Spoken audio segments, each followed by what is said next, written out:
Hi guys, welcome to the show. My name is Seb Ostrovich, aka the Voice of the People, and this is the Weightlifting House podcast.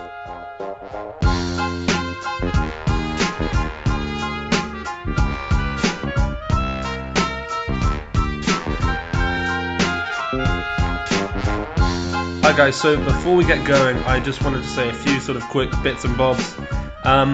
So with this show, it's actually turns into one of my favourite shows we've done. I found it really interesting talking about programming, but we do talk about food for the first 10 minutes, which has become pretty regular, to be honest, on the show. So for those of you who are not interested in the food talk, which is quite understandable, I suppose, although I personally enjoy it, if you forward the first 10 minutes, you'll get to the good stuff where we actually talk about programming a bit more.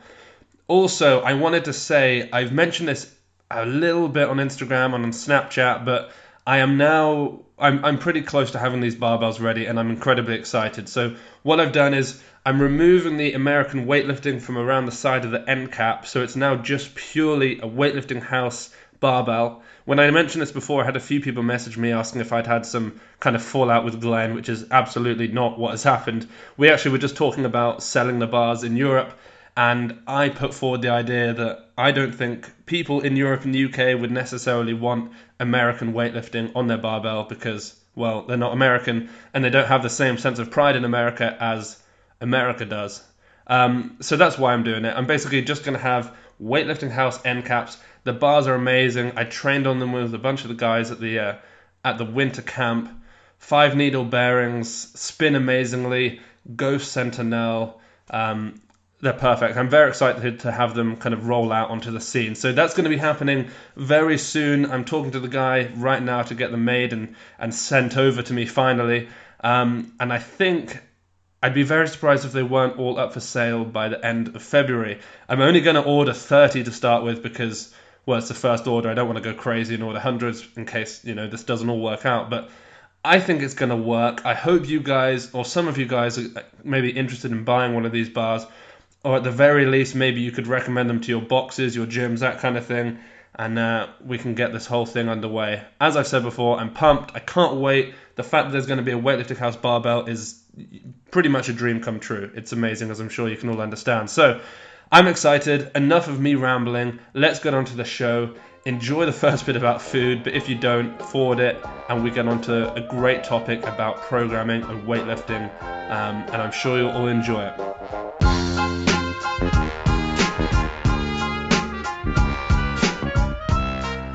Hello and welcome to this week's episode of the Weightlifting House podcast with your host, Seb Ostrovich, the voice of the people, joined, of course, by the magnificent Mr. Glenn Pendlay.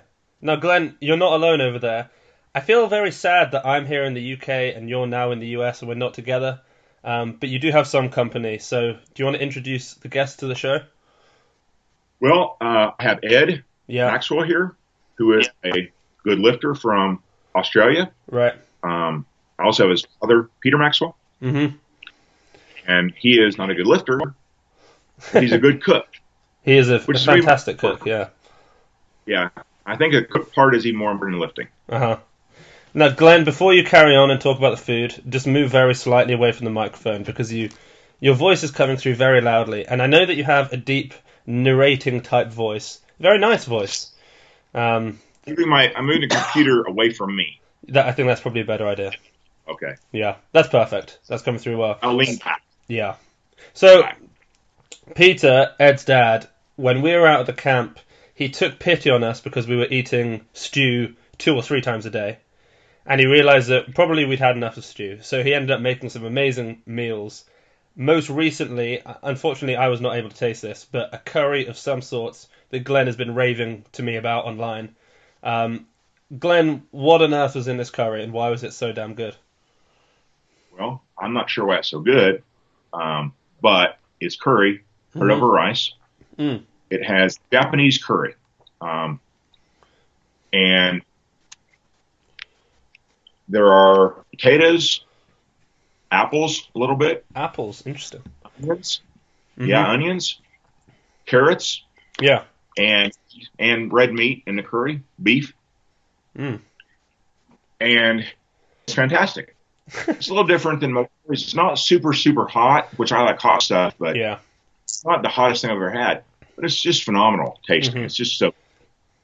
And I was a little worried because he was cutting out the potatoes and carrots. Yeah. In very, very large chunks. Right. I was thinking that bite down on a carrot, and it's going to taste like carrot. Uh-huh. But you simmer it in the curry sauce for quite a while. Takes over the flavor, yeah. Or the flavor takes over the carrot. Yeah, all the potatoes and carrots all taste like curry. That's good. They don't really taste like onions and potatoes. Yeah. They all taste like curry. It's just so good. So freaking good. So it's just yes, it's good. Well, that's the thing. I mean, Peter, you can probably speak on this a bit, but you tend to do this thing where you put the most bizarre ingredient into a classic dish, an ingredient that we think is going to ruin it. Like you put raisins and sultanas in the meatballs, which just is on paper the most ridiculous thing I'd ever heard, but it was by far the best meatball I've ever had in my life.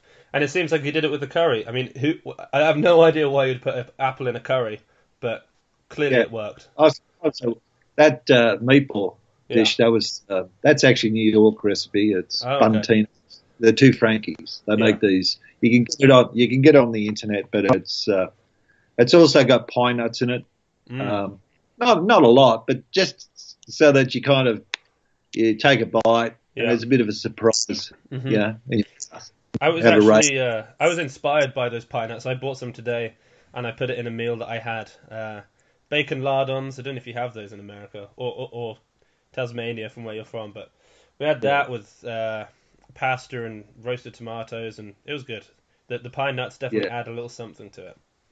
Yeah, and you don't have to roast them either. Most of these dishes you have to roast them first or something. Yeah. But these ones you straight out of the pack into the ball. It sounds heavenly. Now, Glenn, do you want to? I mean, I know the thing is you could go on about food for a long, long time. Would you like to stay on the topic of food, or should we get straight into it? I don't know. I think a little bit about food. I'm hoping that Peter will make the bolognese sauce again before they leave. Yeah, sure. Because that was fantastic. Yeah. Fantastic. Mm-hmm. And I really hope, and I will from Brandon this, I really hope that when you guys all come back, have a couple of these things, bolognese sauce and the curry, Japanese curry. Yeah. It's wonderful. Yeah. Ed said it's his favorite dish. I believe it. Wow. Well, the curry or the bolognese? He said the curry is. Yeah. I like the bolognese better than anything. That's fantastic. I like the meatballs the most, to be honest. When you're doing some big balls we had there. Oh yeah. They're like 3/4 of a cup. Wow. For each ball, but they're not those little ones. They kind of bug me, you know. No. But for a group dinner, yeah. I mean, weightlifters. So you got meat, you got the pasta. You can either have pasta or rice. You know, any of those dishes. Pasta dishes, rice dishes, they're great for weightlifters. Yeah. They got lots of them. Yeah. Well, you know, as in Italian cuisine, as also in weightlifting, you've got to have big balls. You know. Absolutely. Yeah. You've got to have them. And that's a pretty nice segue. I'm pretty proud of that segue. Because I don't like meatballs historically. We're back on food. In fact, I just don't like meatballs. No. I've never liked them. And I found out that I've just been eating the wrong meatballs. Uh-huh. You know, these meatballs were amazing. Yeah. What his dad said, Peter said he's going to make meatballs. I was like, oh, of course I'll eat them, you know, but yet it's probably not my favorite. Yeah. But these things are fantastic. They're fantastic. Yeah. It's a good recipe too because you put 4 whole eggs into each, like 2 pound of meat. So for each serving of meatballs, it's got 4 eggs in it as well as the meat. Yeah. Holds it all together. I think. The fact that you don't want a crumbly ball. Nah. No. So the fact that so many weightlifters consume so much of their daily calories in shakes and weight gainers is a mystery to me. Why the hell wouldn't you just eat food? You know? Yeah. I had that same conversation today with a couple of girls who were around at my house, and they asked me how many shakes I had a day, and I said I hadn't had one in probably 6 months. Maybe even longer was the last time I had a shake. I'm very proud of you for that. Well, thank you. Yeah, I've actually been making stew since I left. Eating meatballs and pasta. Yeah, it's a good way to do it. Can't figure that out. There's actually a female CrossFitter back home Not this is she's in New South Wales, not in Tasmania, but she doesn't eat food at all. She just survives and shakes. That is so depressing. The stupidest thing I've ever heard. Absolutely. Why would you do that to yourself? Yeah. Why? What a sad existence. It is. Yeah. Now, Glenn, it occurs to me that people probably we should probably explain who Ed is and why he's on the show and why his dad Peter is there as well, because we introduce them, but they have no link to weightlifting yet. So do you want to kind of explain why it is that Ed is not in Tasmania but is now in the middle of Kansas with you? Well, Ed was on the Commonwealth team for Australia this last year, and so he's a good lifter. And I had started programming his training, I'm thinking 6-8 months ago, something like that. And so he decided to come over here for the camp and actually stay a little while at the camp. Yeah. He's going to be here for close to a month, I think. Yeah. Right. And, I think it's been a great experience for me as well as I hope for him. Like his dad's quite the cook, which is great. Yeah. Dad's a nice guy. He's a very nice guy. He trains hard, you know. He does, yeah. After the camp, we've been doing 10 training sessions a week. Nice. So twice a day on Monday, Wednesday, Friday, and then once a day on Tuesday, Thursday, Saturday. Yeah. And Ed's been improving. I mean, he's been improving. Yeah. I think the last time we did our Friday workout, he made lifts that he hadn't made the last 2 or 3 workouts. So he's improving his push press, improving his bench press, improving his lockout or his jerk recoveries, improving his snatch set of 5 and clean set of 5. Clean jerk set of 3. Excuse me. Yeah. It's going up. I mean, that's good. Anytime your lifts go up, it's good. Well, you know, that's something that we definitely want to talk about at some point is the fact that you are programming almost globally to a lot of athletes starting tomorrow is sets of 3 and 5 in the snatch and clean, which is crazy. But before we get onto that, I think what's kind of most interesting that I'd like to talk about, and I know you would as well, is the differences in training now that you have Ed actually in your sights. So rather than just programming for him and knowing what he does at home, actually be able to see how he lifts and why you need to change exercises and, you know, generally how you're going to improve his training from now on. Look, the number one thing is Ed is not a big talker. He's very terse with his words, I guess it's a way to say it. Very true. So he was very hard to get to, like, open up and talk about his training over the internet. Yeah. And so I didn't have a whole bunch of history on him as far as what he had done previously. Yeah. And I wish we would have had a Skype conversation with myself and him, or myself and Ed and his dad, would have been even better. Yeah. Had a long Skype conversation before I ever started coaching, because I found that he had done a lot of strength work for a while previously, and that had gotten him to his best lifts. Yeah. His best lifts ever are like a 130 snatch and a 160 clean and jerk. In that range. At like what, after he had done 19 years old or something at the time? Something like that, or 20? Yeah, 19. 19. Not bad. Yeah. So he had kind of gotten away from that, right, and gotten into just more of a program that relied on the lifts more exclusively, and not quite as much squat and strength work. Yeah. And he had gone some down. Well, I mean, that's what I was going to say was I spoke with Ed and I asked him what kind of programming he was doing, and he said, well, have you heard of Bob Tucano? I said, well, of course, I know Bob Tucano and I know the kind of programming, and it kind of struck me that the difference between that and what he now does with you and what I do with you is huge. There's a lot of volume and practice of the lifts, but there's no real pushing so much of the strength work in a Tucano-esque program. Right. No, I don't think there is, and you know, that I think it didn't really work well for Ed, because Ed already was. I'm not quite sure how his lift slipped 2 years ago or 3, of course, but Ed right now is a pretty good lifter. I mean, his lifts are very efficient. Yeah, I mean, that's something for sure to be said about following one of those programs. Is Ed does look good. You get a lot of practice in the lifts. You know, he does look like a good lifter. Yeah, he's very efficient in his lifts, and so to get from a 120 snatch to a 130 snatch, or 140 snatch, or 50 snatch, when you're already very efficient, there's one thing that has to go up is your strength. Yeah. You just have to get stronger. Uh-huh. And I think that has to be the major goal for Ed in the future, is to get a stronger pull and a stronger squat and a stronger jerk and all that stuff. Yeah. So that's kind of the route that we're taking now. Of course, as you know, I kind of always push the squat to some degree. The real what's the word I'm looking for? The real question on this: how much do you push it? If somebody is not good in the lifts, they're already strong. Yeah. Don't push. Don't quite push as hard. Take up as much of their total training with strength work.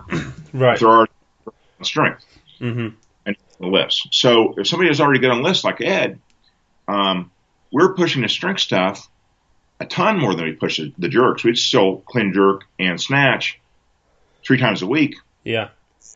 And pushing it, but we're pushing the strength work way more. Okay. And way more is total on strength stuff than the lifts. Now, is there something to be said for? I mean, I don't really know the answer to this. Is that if Ed has spent so much time not pushing the strength, can you almost make a case for not needing to add that much more strength work to make progress? That way, leaving yourself more and more progression because you can continually add strength work, or do you just go all in and just cash in all your chips and just push all the strength work sort of straight away?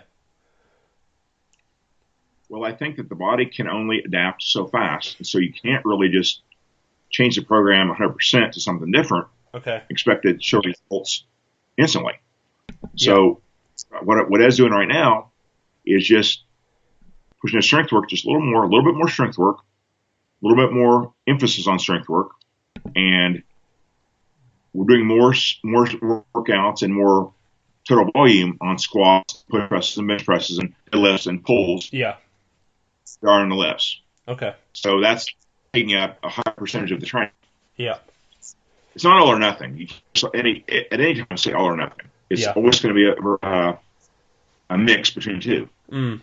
Now, it's more geared towards getting stronger and just getting better at the snatch, because he's already pretty good at snatch. Yeah, yeah. I see. So what is it? I mean, you've been programming for Ed now for 8 months, you said, give or take, and now you've finally seen him in person.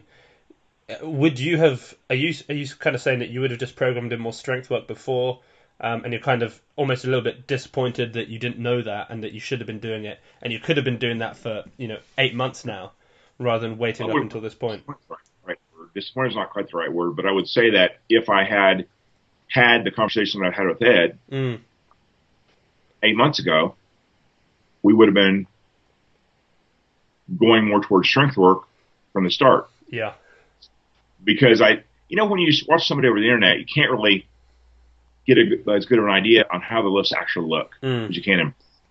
Yeah. And so you don't get all the feedback you would get when you're in the same room with them that you do on the internet. Yeah. Yeah. You can ask the little questions like after a set, how'd that pull feel? Yeah. Do you feel like you're moving fast, slow, et cetera, et cetera? You can't get that feedback. So I think that feedback is important. And I'm extremely glad that I've been able to watch it in person for a month not at this point, a month before he leaves. Yeah, yeah. Much better idea on how to coach him or how to do his programming that's than I did great. before. Yeah, that's great. So either Ed or Peter can kind of weigh on this, because Pete, I know you've kind of invested a lot of time as well into Ed's training, but how do either of you feel, or both of you feel, with this kind of new style of training again, going back to the strength work?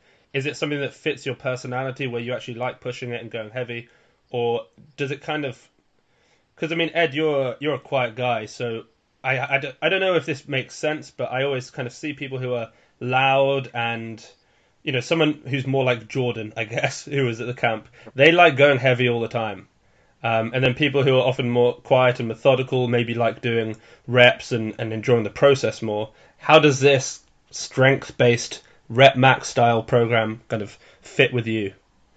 I agree with all the strength work. I think that's exactly what I need. Yeah. I think I sort of already have the technique and the speed, but it's just a bit more strength. Yeah, that makes sense.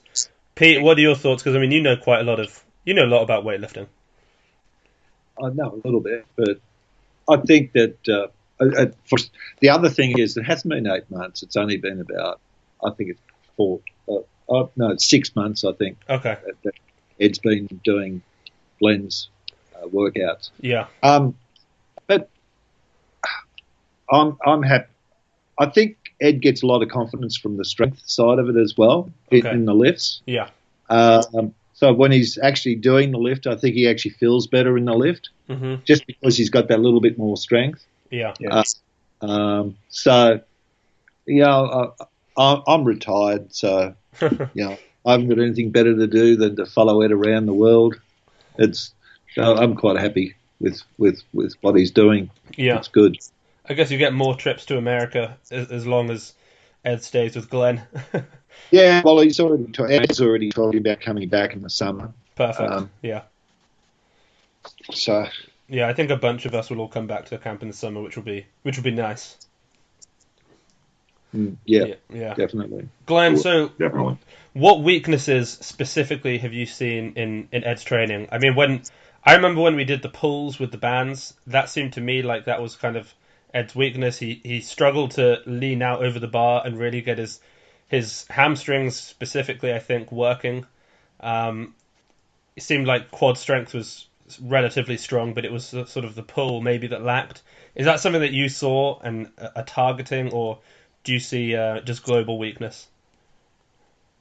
Well, I think to a certain degree global. You could always be stronger. You could always be stronger. And strength never hurts you. Strength never hurts you. It always helps. Yeah. But Ed doesn't have strong hamstrings at all. Yeah. He has a very difficult time engaging his hamstrings. Yeah. And he squats almost 100% quads. Yeah, he does, for sure. 30 degree knees forward position on squats. Mm-hmm. So that's something I'll probably try to address at some point. Try to get him to his butt back just a little more in the squats, which is something I kind of hesitate to do at the start, because I'm thinking that can be a bad habit very easily. And so I really hesitate to do that with anyone and kind of encourage them to do that. Yeah. I'm thinking that will happen on its own as he starts to get more hamstring development. Yeah. And he is going to be doing a lot more RDLs. Right. Going forward. Yeah. I'm very much hoping that those will kind of allow him to engage his hamstrings more. He'll kind of learn how to do that. If that doesn't work that well, we will go to good mornings. Yeah. Which will, I think, do that. Yeah. I don't like to go to good mornings first. I like to do it with RDLs, preferentially. Okay. Yeah. But if the RDLs don't help that particular problem, we will go to something like good mornings and maybe even single leg good mornings, because that 100% works the crap out of your hamstring, no matter what. Yeah. And so, but those are kind of step 2 and 3. And we're on step now is just RDLs. Yeah. So hopefully RDLs will work, and I think that hopefully, if everything goes perfectly, once he gets better at using his hamstring RDLs, he'll naturally start to utilize his hamstrings more on a squat. Yeah. That's the best case scenario. Right. And I think if he starts to use his hamstrings more on the squat, that will improve a lot of things. Okay. Improve his back, of course, but it'll also improve the way he can use on a squat. Actually, Ed right now has a very strong back, just not strong hamstrings. Oh, interesting. Okay. The hamstring, it is kind of interesting, because it's hard to get a strong back if your hamstrings aren't strong. But I would like to know how you. How do you know that?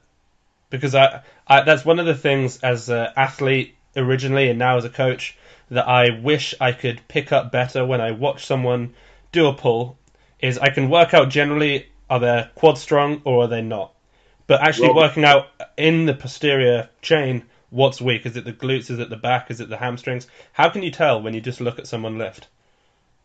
Well, it's very hard to tell, but at the same time, his back is strong. The actual spinal erectors are strong, because his back never bends. I don't think he ever had. Okay. I've never seen him have trouble with his back bending. Yeah. So the erectors are strong. Yeah. His hips are also strong.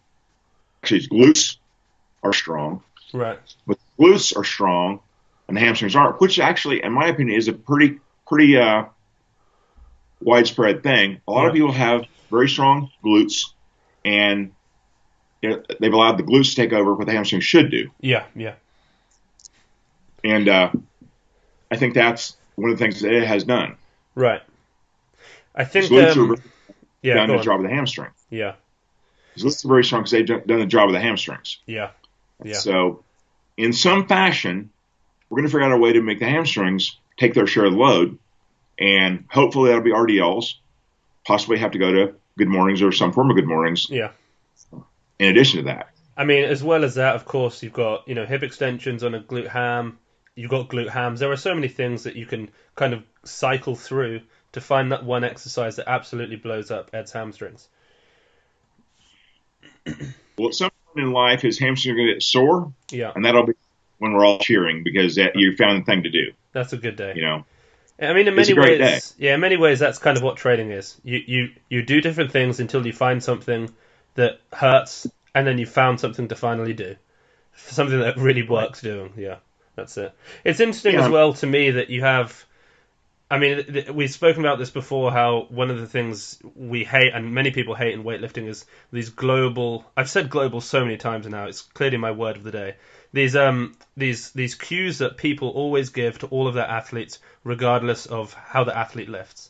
And so you look at someone like Ed, and you're actually going to tell him, push your hips further back in the squat, and that's going to end up leaning him over. And that's almost one of those things you would never say to 99% of the athletes out there. Because generally people have weak quads and they need to stay more upright in the squat. And so you don't want people now thinking, oh, I need to tip over in the squat more and push my hips back. This is a very specific case of someone who has built up their quads well. I'm to tell him that because I don't want that to be a habit. I don't want that to be a bad habit. No. But, in fact, I haven't told him that yet. I would never discuss leaning over more in a squat yet. So I don't get any ideas yet. But I think at some point he's going to have to do that to build up the back squat where he needs it to be. Yeah.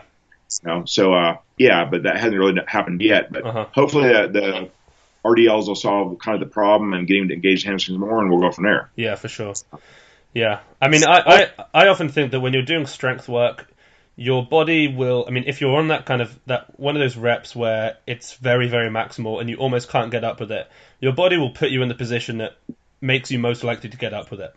So I feel like if Ed started shooting his hips back and it was very, very hard, I don't see him necessarily building up that as a habit, because his body would just put him back in the place where he's strongest, which is upright, knees forward, weight on the quads. Right. But you never know. I mean, you never know. No, you don't. That's one of the bad things about coaching. You never quite know what will work. Yeah. But a lot of people are very scared to try things until they find something that does work. Yeah. I've never really been that way. I'm gonna do different thing until eventually. I might not be smart enough to find it on the first try, but I'll keep trying until I eventually find a thing that works. Yeah. And so that's it. It's like, the quote that you hear a lot, which is, if there's $1 million in the parking lot under one of the stones, would you pick up one stone and leave, or would you keep turning them over until you found $1 million? And that's what training is. That's what exercise selection is. You keep trying new things until you find that one thing that really makes a difference and really works. And it may just be RDLs for Ed, or single-legged mornings even. Could be. That's very right. Yeah. Whilst we're on the topic of programming, I would like to talk about, we've got the new cycle of the Pendlay WOD starting tomorrow, which is today for everyone listening, which I'm exceedingly excited about because I'm finally healthy enough and not injured enough that I'm joining in, and I couldn't be more excited. I haven't had this kind of excitement for training in a long time, which is great. But I noticed today you sent over the programming, and I was typing it up onto Train Heroic, and my heart basically stopped because I saw that we were doing sets of 5 on the snatches and the cleans. And I've never done a set of 5 on either of those things before. Maybe with like 60 kilos when I'm warming up, maybe. Right.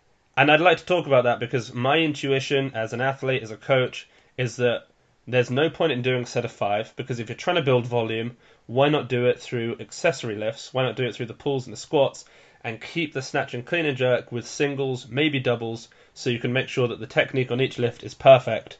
When you do a set of 5, you risk rep 4 and 5 looking awful. And so I kind of want you to almost justify your position and convince me and change my mind. Why is it that we're doing sets of 5 in the snatch and clean? Well, the first thing is you're totally right about that. Yeah. I want reps 4 and 5 to be awful. Yeah. But if let's say better case scenario, rep 5 is bad and the first 3 or 4 were good. Yeah. As we've talked about before, building motor patterns for a good lift is a process of having the majority of the lifts be good to overshadow the ones that are bad. Yeah. So on a set 5, if you do 1 bad one and 3, 4 good ones, you're still going to be building motor patterns that are good. Okay. Because the good ones are going to overshadow the bad ones. Yeah.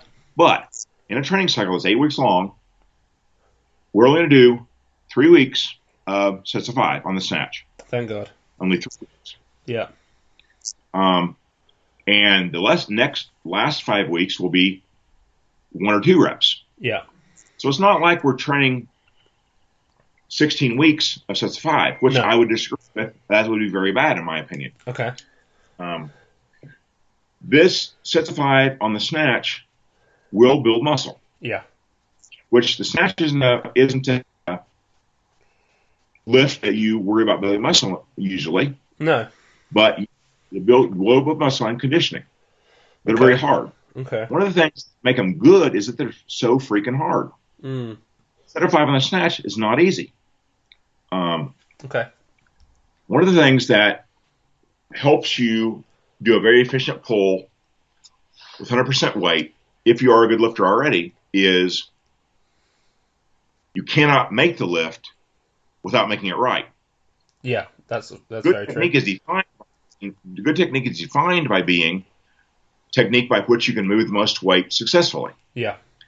When you get tired on the 4th and 5th rep, hopefully, most of the time, your technique is going to change to a technique that's more efficient. Okay. Oh, since you're it's almost like a learning process. Yeah, since you're so tired on the pull, on that 5th rep, you're not going to be able to do it wrong. If you're going to make it, you have to do it right. Yeah.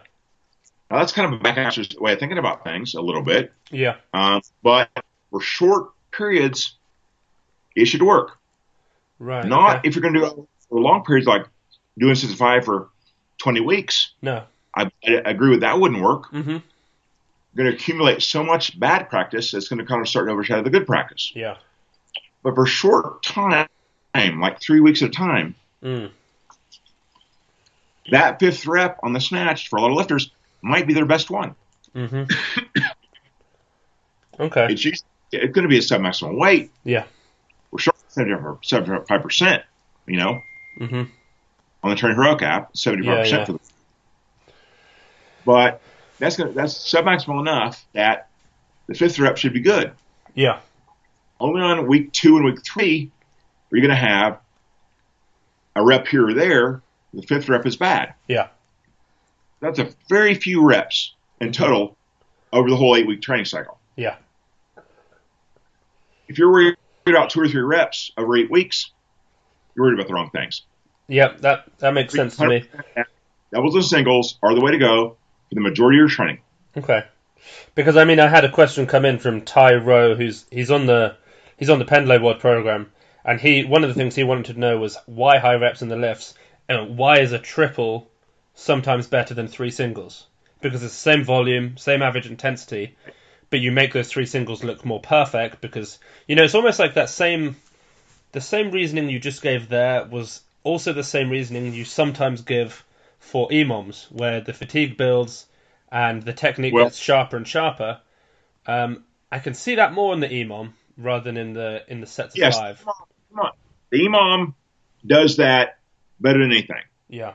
EMOM is champion, building a technique. It's the best of all worlds to build technique. Right. But the EMOM is not going to build muscle that much. Mm-hmm. This is not. Yeah. It's just rest. Yeah. 1 lift, a minute rest, 1 lift, a minute rest. It's a great training tool. Mm-hmm. Get your lifts more and more perfect. Yeah.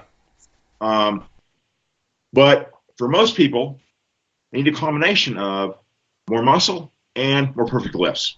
Mm-hmm. Combination of heavier singles and doubles, which we do plenty of. Oh, yeah.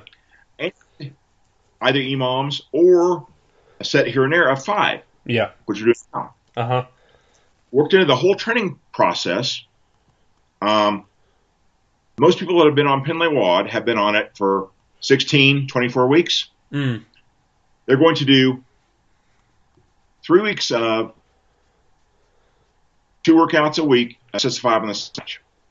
Or 3 workouts a week, sets of 5 on the snatch. Okay. I noticed as well. Go on. Yeah. Training. That's a very small part of total training. Yeah. And it goes back to what we talked about on this podcast before: adaptation versus specificity. Specificity, yeah. Yeah. So when you do different things, it leads to more adaptation always. Mm. If you're not used to sets 10 on a back squat, you start doing sets 10 for 3 or 4 weeks. Yeah. That's going to cause more adaptation in your body than sets 5 would if you've been doing sets 5 for a year. Yeah. It's in the same vein, because everyone on a Pendlay WOD has done sets of 1 or 2 for 24 plus weeks. Mm-hmm. Those excuse me, sets of 1 or 2 are going to cause very little further adaptation. Yeah. Since they've been doing them for so long. Yeah. It's the same. They will cause adaptation, just a very small amount. Yeah. On the other hand, sets of 5 will cause a huge amount of adaptation. Yeah. For these 3 weeks. If we did them for 20 weeks, it wouldn't cause any more adaptation than sets of 1 or 2. And the adaptation would be less perfectly specific for a single max. I see. So it wouldn't be smart. Yeah. Because we want the perfect adaptation to be based on a single max. Yeah. So we're going to do sets of 5 for a very brief time. Will cause more greater amount of total adaptation than anything else, because we haven't done it for so long. Yeah. We'll never do sets of 5 for 20 weeks until we're used to them. No. Because the adaptation they do cause will not be as perfectly suited to a single rep max, which is a sport. Yeah. Sports all about single rep max. Mm. You know it. That does make sense. That makes a lot of sense. And I've kind of been thinking, as we've been sat here talking, I've almost thought of another reason, and that's the fact that we are sat here talking about it. You know, if I'd have gone on and seen the programming and seen instead of 3 sets of 5, I'd have seen a 15-minute EMOM at 75%, I wouldn't have mentioned it to you. And it's almost the fact that we're talking about it. It's the fact that it's something new. It's the fact that I've never seen it before, and I'm excited to try 3 sets of 5. Whereas a 15-minute EMOM at 75% is easy. I know I can do it. It's the fact that I have to now concentrate and do something I've never done before and push myself to do something I've never done before. That in itself is almost reason enough to try it. I don't know if that's at all what you think when you program it, but to me, I'm very excited to go to the gym tomorrow because I've never done anything like that before. And it's more exciting than the standard EMOM. At least because I've done so many EMOMs, and probably in a few weeks I'll be hoping there are no more sets of 5, and I'll be praying for an EMOM. But, you know, as it is right now, that's very exciting because it's new, and training should be mentally stimulating as well as just physically difficult. Well, I will say that you would get bored with them, and they would suck. They do suck. Yeah. Sets of 5 on snatch do suck. Uh-huh. They stink. They're terrible. Yeah. And even worse than that, for people that are only doing strong 4 or strong 3, I believe you have all your days have snatch from the floor. People on strong 5 actually have Wednesday. Yeah. They're doing snatch from the hang for sets without of 5. putting the bar down. Yeah. Now that really sucks. For sets of 5, I mean that is going to be tough. It's almost mean. It's terrible. It is. It's terrible. Yeah. But it's terrible, and it will cause an adaptation. Yeah, yeah. But the fun thing is, it's going to be more competitive because, like, I'm not going to miss a set of 5. Like, that's just my mindset and my goal going in. Is if I have a set of 5 from the hang, I'm going to do everything within my power to make that set of 5. And it brings back a little bit more competitive spirit into 75%. Whereas normally you don't get excited or jacked up for 75% because it's 75%. And you know, And one of the things that I think is, well, of course I think it's good because I do it. Uh-huh. Just think your own stuff is good. But one of the things I think is good about my way of coaching and training and programming is that there are several different things that you can go for records on. I'm talking now about lifting to hang, lifting to hip, lifting to knee. You go for records on all those. Well, I was thinking just that as well. It gives another chance to PR. A single rep record from the knee is almost the same as from the floor. But it gives you one more record, one more chance to go for a PR, and that stimulates you mentally. Uh-huh. Set of 5, as well as 2 and 1 from these different positions, is also a chance for you to make a new record. Yeah. Now, any lifter that's lifting for more than a year or two knows that making a new PR becomes your whole goal in life. You're not making PRs for a month or 6 months. I mean, you're not really going to be excited about the sport. You're not going to be excited when you're kind of training. You're going to be bored. Your effort's not going to be 100%. Your effort's going to start to lag. Yeah, for sure. You've done it before, and you're not making records. You're not close to PR, etc. It's boring. I've been there because I've had that point where I almost stopped believing that pushing harder will make a difference because I've tried it and I haven't PR'd in so long.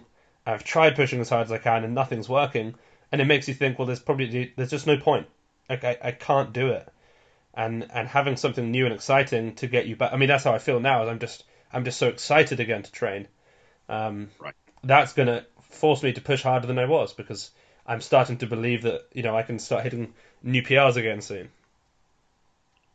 Kind of makes you believe that training is more mental than physical. Yeah. Everyone says that, but you don't believe that when you're under a max clean and jerk. You're like, this ain't mental. This is physical. I'm strong enough. Or I'm not. One or the other. Yeah. So yeah, if you can get yourself excited about lifting, excited about PRing, excited about what you're doing, really believing you can make a PR and that PR is actually going to matter. Yeah. It does make a difference. It makes a huge difference. Yeah. And part of the I guess whole point of programming something correctly is that you want to present exercises and ways of doing things that are going to get people excited about making a PR. You also have the PR be relevant because if you get too much variation, you get to these odd exercises that don't really carry over to the lifts. Yeah. So you want there to be enough variety that training can be exciting and yet also be close enough to the lifts that are actually relevant. So when you go up on your best set of 5 on snatch, you also have a good chance of going up in your snatch. When you go up in your best snatch from the knee, you still have a good chance of your best snatch. It's Yeah. Well, you've actually done a pretty good job in convincing me that these sets of 5 are going to be more beneficial at this point of the year where we're in a deep off-season time than just doing a 15-minute EMOM at 75%.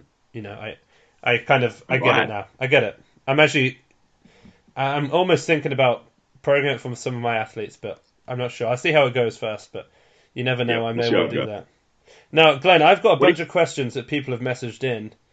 Do you... Real quick. Yeah. What do you think, Ed, and how it's gone for you so far? You just made a couple PRs. Yeah. On your snatch and clean and jerk. Yep. Do you feel stronger? Do you feel beat up by the higher sets, or do you feel... Before you answer, is that PRs on the sets of 5 or the PRs on the singles? Yeah, PRs on the sets of 5. Okay, all right. Yeah, I feel pretty beat up after the sets of 5s. It's really hard at the 4th and 5th rep. The legs just give out. It's not only the physical strength; it's also the mental strength. Being able to, when you're doing kind of those kind of numbers, those kind of reps on that exercise, the snatch, it does make you stronger mentally. It really does.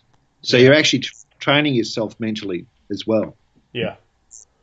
Yeah, I mean, I saw Ed doing a set of 5 from the hang at 105 maybe, or 100 or something like that. 105. Yeah, 105. Yeah, I mean, it's not easy. It's not easy for anyone to do that many reps at that weight. The last rep, you really have to dig deep. Yeah. That's the best part about it. Uh-huh. Yeah, it should be, it's going to be a good time. On the mental strength side. Yeah. Yeah. Also... Oh, go on.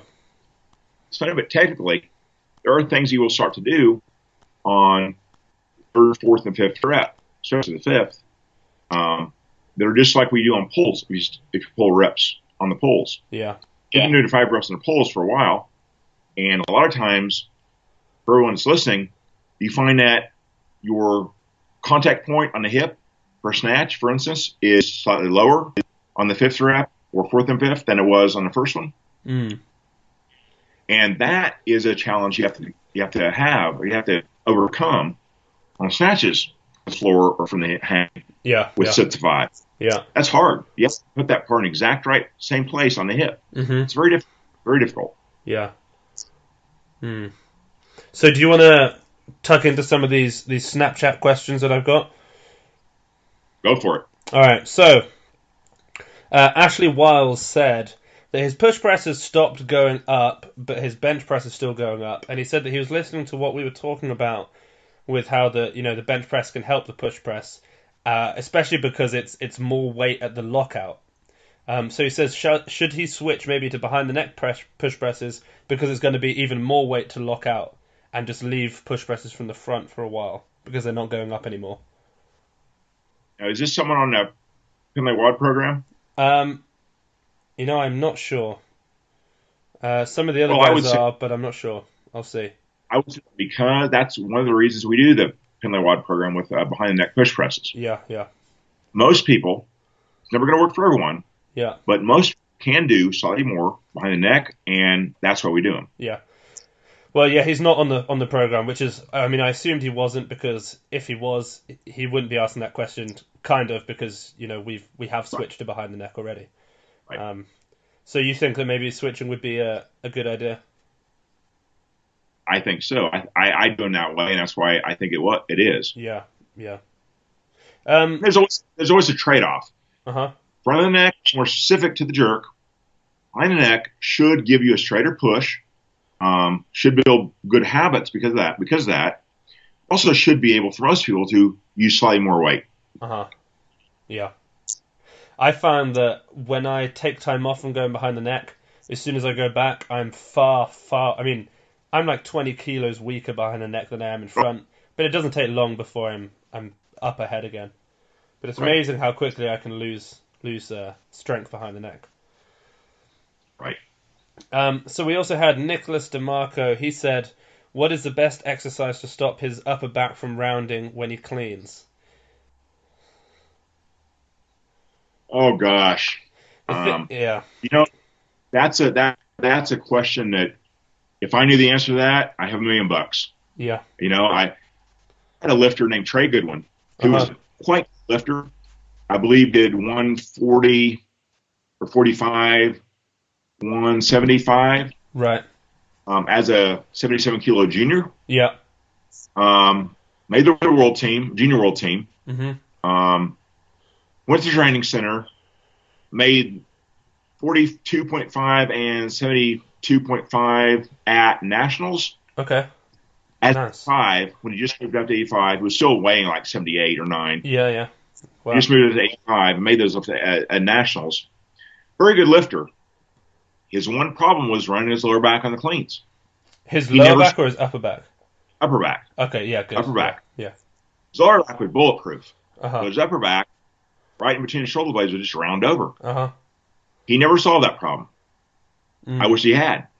But he never really solved it. Yeah. As he got stronger totally, his whole body got stronger. He was able to do more weight before it happened, but he never quite solved the problem. I think that because of that, I think that if you have a tendency to do that, the only answer is just get overall stronger, because that's the only thing that's going to solve it.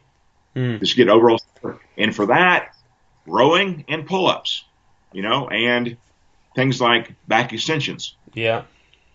Could be very helpful. It's interesting because I mean, you may think that I'm almost entirely wrong here, but I always feel like when people have a rounded upper back, that it's probably not upper back weakness. I don't know if that's completely wrong, but the way I see it is whenever I watch short-femored people with strong quads, whenever I watch the Chinese, they're always perfectly upright, and they have generally weaker backs than they do quads. And I almost see it as though when they fail a lift, they maintain this perfect upright posture, and it's just their legs, their knee extension slows down, and they go back down. They never round the back because it's almost like their body won't put them there because it's going to be even weaker. And then I see longer limbed athletes. You see the Russians, when they front squat, often they will lean over, and they generally have extremely strong backs and weaker quads. And it's almost like as soon as the knee extension begins to slow down, they'll round the back so that they have more almost muscle mass to lift the weight up again. So they can kind of engage their hips a little bit. Kind of engage the hips. I mean, that's how I've always seen it, and I don't know if you agree, but I've seen that. I kind of believe that, to be honest. I think that is a huge part of it. Uh-huh. It's a huge part of it. Yeah. I think that you're right in that you say that the person is trying to get their hips to engage and take them off the quads. That's it, yeah. It's very accurate. Yeah. But at the same time, I think that it's probably 6 of that, half a dozen the other. You know. Yeah. Well, you're probably right. If your back is strong enough on your erectors, you're going to be able to maintain the straight back, even with the hips out a little more. You know. Yeah. So it's just like making your erectors stronger and that's true. Making sure it's both things at once. Yeah, I hadn't thought that. Yeah. I think, like you said, I mean, it might not be the answer that people want, but getting everything stronger. Because, you know, if you round over with a 120 front squat and you get stronger, you may well round over with a 140 front squat, but you probably won't round over with the 120 anymore. It may be that your top end strength, you may always round over, but you're going to round over less at weights that you previously did if you just push your top end overall strength. I think that is the most right answer you can possibly give. Yeah. If you all get stronger, everything's going to help, and you'll less likely to do the bad thing you're doing with a lighter weight. You know, the strength always helps everything. You know, strength always helps everything. Yeah. And then the same guy asked another question. He was interested in the pulls that we did at the camp, and he said, how much band tension and how much straight weight should he have when he does his snatch and clean pulls? I haven't done enough of those to give him a good answer. Yeah. Those pulls we did during camp were kind of experimental, you know? Yeah. I think they work. I think they will work. I think it's a good idea. Yeah. Great, actually. But once I've done pulls like that, maybe 5 or 6 different camps, or at least 3 or 4, I'm much better equipped to say, okay, you should do, say, 50% band, 50% weight. Yeah. Or 80% straight weight, not more than 20% band. Yeah. I don't have that expertise to say that now because I don't know. Yeah. Well, I mean, I'll let him know. So what we did at the camp, we did 100% straight weight. So 100% of our max lifts on the snatch or the clean, just loaded on the bar as normal. And then the band tension at the top was 60 kilos. So, you know, I had, say, 140 kilos clean pull plus 60, so it's 200 at the top. But I mean, we were getting to a point where we were doing 110% of our snatch and clean, plus that 60 kilos. So don't expect to put that band tension on and actually have an easy pull and pop the bar. I mean, people failed pulls. People were actually unable at points to finish standing up with the weight because you've got, you know, you're a 150 cleaner and suddenly you've got 220 kilos to lock out on the top. But I was going to say, because I've not spoken to you about this, is since coming back and having somewhat of a deload, although I have actually trained pretty hard since I've been back, but somewhat of a deload, I did a 5x5 clean pulls the other day at 150 kilos, and I feel like I've never pulled the bar so high. And I absolutely noticed the bar coming off my thighs and just getting, I mean, just, I was amazed. I really thought to myself, well, I could probably get under this on the 5th rep. It felt great. Right. Felt great. And that's what it's supposed to feel like. I mean, that's my idea behind that. Yeah. And so I'm glad you feel like it worked for you. But when like 10 people feel like it worked for them like that, I'll be extremely happy about it. Yeah. One person's not quite proof. No. But it's a step in the right direction. Definitely a step in the right direction. Yeah, I'd love to try and get that set up at home at some point.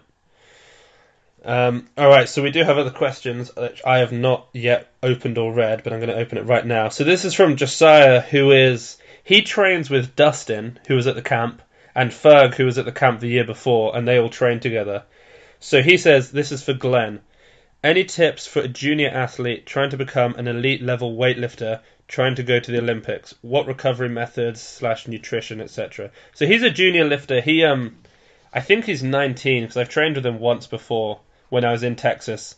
I think he snatches around, I think he snatches like 130, clean jerks 160. I think he's pretty much at Ed's numbers. So he's a pretty good lifter. So I guess he wants to know how to make the transition and sort of tips for recovery and, Oh, I think he's... I think he's like a light super. Okay. Like possibly within reach of cutting down. Possibly within reach of cutting down, but he probably is around 115, I'd have thought. Well, that's not bad lifts. That's not bad lifts at all. That's good. Done a good job. And also, I mean, I've seen him lift. He's like Dustin. He's not strong. He's just he's pretty good technically. Right. Yeah. Main thing on recovery is eat. Yeah. And sleep. Yeah. I think that if you're not going to bed by 10 o'clock every night and getting at least 8 full hours of sleep, you're kidding yourself. You're not serious about getting better. Yeah.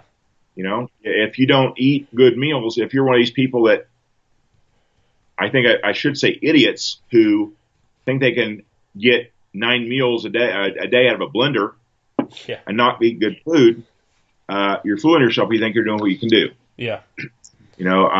I have always and still do refuse to believe that a shake or a weight gain shake can have all the things you need to recover. Mm-hmm. The nutrition will be adequate. Eat a steak. Mm-hmm. Eat some pasta. Yeah. Go to bed. Yeah. Drink plenty of milk. Yeah, drink milk. Yeah. Milk turns baby cows into big cows. Yeah. I mean, that's something that I've said to people before. Is milk is unbelievable when you think about what it does. Cows gain 2,000 pounds in a year or two. Yeah. I mean, milk works. Milk is anabolic. Yes, I think so, probably. Yeah. But, I always am frustrated by the amount of money people will spend on esoteric recovery means that probably might work, but yet they won't spend any time or money on things that do work, 100% do work. Yeah, yeah. And those things are getting your ass in bed and eating a steak and milk. Those work. Yeah. So if you put as much emphasis on that as you did on latest weight gain shake or whatever, weight gainer, you'd probably yeah. I mean, yeah. Yeah, I mean, I remember hearing Abajev say or someone said that this is what Abajev had said was, if you're standing and you can sit down, you should sit down. If you're sitting down and you could be lying down, lie down. And if you could be with your eyes closed trying to sleep, then close your eyes and sleep. But I think what people don't realize is how, I mean, we noticed this at the camp, how important it was to have a nap if you could. It's like, and I found myself... Yeah, go on. The funny thing is that I believe I read an article about Paul Anderson that said that he actually said that. Oh, really? And I put that in a blog that I did a couple years ago. When you can don't stand when you can sit, don't sit when you can lie, but lie when you can sleep. Yeah.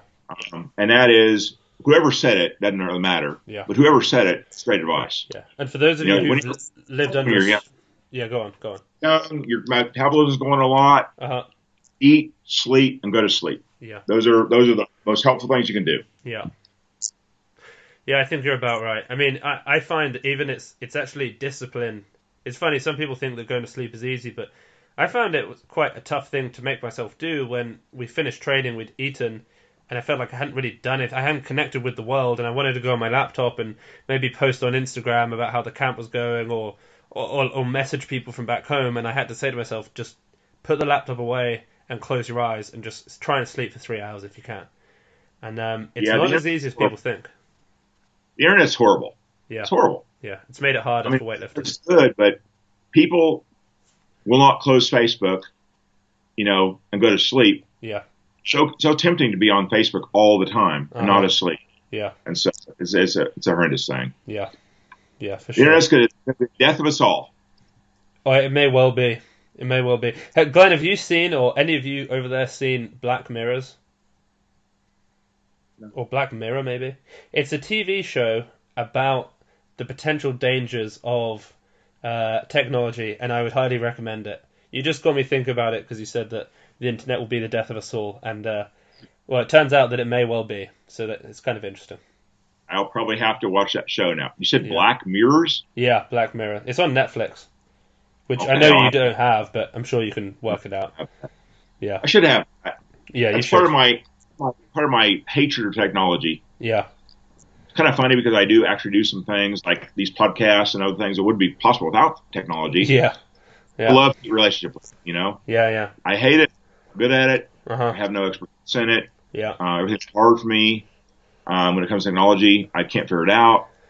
Yeah. I'm just too dumb to work Google, to work the whole podcast thing or anything without major help. Yeah. But finally, I mean, this podcast is actually on Skype. We finally got it working, so that's good. That's one more thing to tick off. Took you flying from England to here and setting it up on my computer. Yeah. How stupid is that? I have to have somebody who's fly all across the world to come to the U.S. and help set up my computer. I couldn't figure out how to get it on my computer and actually work by myself. Yeah. And actually, this morning, we wouldn't be on Skype right now if Ed hadn't helped me figure out how to get Skype up on what's the difference? The difference between how to on the internet, the internet now on the app. Yeah, that's it. You need the app. I'd have him figure out how to get the app up and going, how to get Skype working. I was on the internet page. I called you on the internet page. I thought you online, did, online page. Yeah. From the internet, and it didn't ring. No. Didn't ring. Doesn't work. So I was messaging on Messenger saying, I can't do it again. And Ed stepped in and said, you got to get on the app and et cetera, et cetera. The rest is history, but, well, it's got it with Ed's help. We got it now, finally. I think so. Yeah. But yet, I have no confidence whatsoever if he leaves. Yeah. I want to get on Skype with you again tomorrow. I put my chances at like 20% of actually making that happen. Oh, no. Well, I tell you what, we'll end the podcast at some point, and then maybe before we properly go, we'll practice it a few more times. Maybe so. Maybe that's what I need. I should practice reps. I need reps. Oh, it's weightlifting, Reps, just like snatch. You have to do the snatch 1,000 times until you got it down. It's volume practice. It's reps times steps. Yeah, we'll be good. So, Glenn, whilst you have Ed there and Pete there, are there anything else that you want to kind of go over or talk about? Or anything that they want to talk about or ask you whilst they have you there? I'm trying to think. Do you guys have anything you want? No. I don't think Ed does because Ed never talks. He's so quiet. Uh-huh. I mean, he never says a word. Yeah. And Peter's laughing right now because he knows what I'm talking about. That's the biggest problem with coaching Ed is that he might say 2 words. Yeah. That's a good day. Yeah. It's a good day. But you know what? So, it's almost like he bowls it up and then when it's time to go heavy and put it out there, he'll let it out. Maybe it's a good thing. We hope so. Yeah. When he's on the Olympic stage, he'll probably become the most talkative man you've ever met. He'll finally all come out. One can hope. Yeah, absolutely. Well, if there's nothing else, I guess that's probably a good point to end it. Just so that everyone knows listening, you can still sign up for the Penley Award. There's still definitely time. Day 1 is tomorrow, but if you signed up, a day or 2 late, it's not the end of the world.